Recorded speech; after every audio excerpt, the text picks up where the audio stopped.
Hi guys! Welcome to part 1 of our Baguio trip. This was not your typical touristy travel. No plans, no itinerary, just pahinga, and that's exactly what my soul needed at that time. So from Bohol, we flew via Cebu Pacific and arrived at NAIA around 1 a.m. And by 1:20 a.m., naan na sa Grab pickup point, then off we go to our next adventure.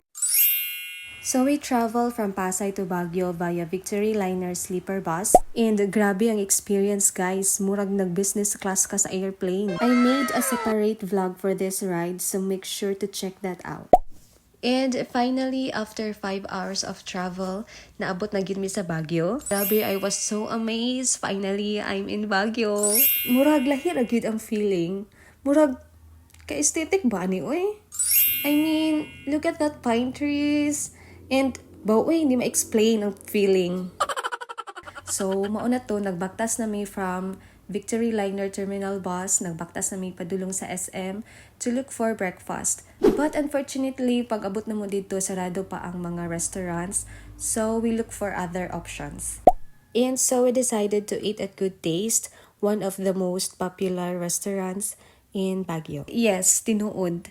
Grabe gyud kalami ilang mga sudan, and ang serving grabe kadaghan, and their staff grabe sad kabuutan. So Good Taste is 10/10 for me. And after that, nibalik nami sa SM para ibilin among mga gamit sa tourist lounge ug para makaligo sad. Super convenient ilang lounge by the way, and this is their rates. And we just chilled sa SM, walked around, and enjoyed the fog.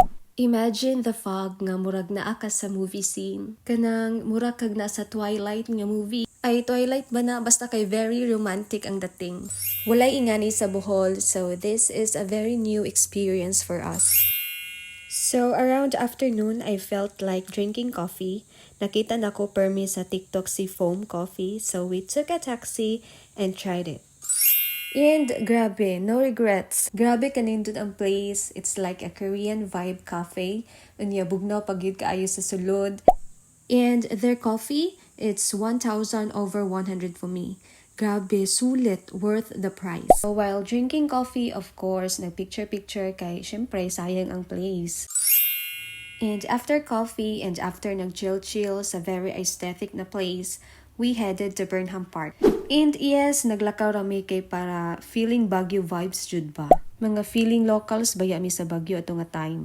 When we arrived at Burnham Park, nagrent mi sa ilang bike bisag nag-ulan, and that was actually very fun. Imagine nga nag-fog, anya bugnaw ang hangin, anya lingaw kaayo mo nag-bike-bike.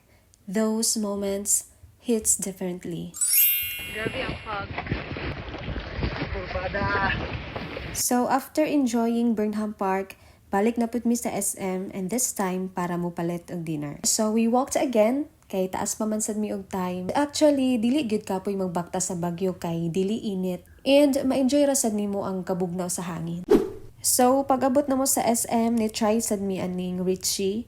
Giingon nga sikat daw ni sa Baguio. So, nipalit mi og 1 box. Then, niadto na gyud mi sa among first night accommodation, 217 Bonifacio Residences. Simple lang ang 217 Bonifacio Residences, but very comfortable place to rest after a very long travel day.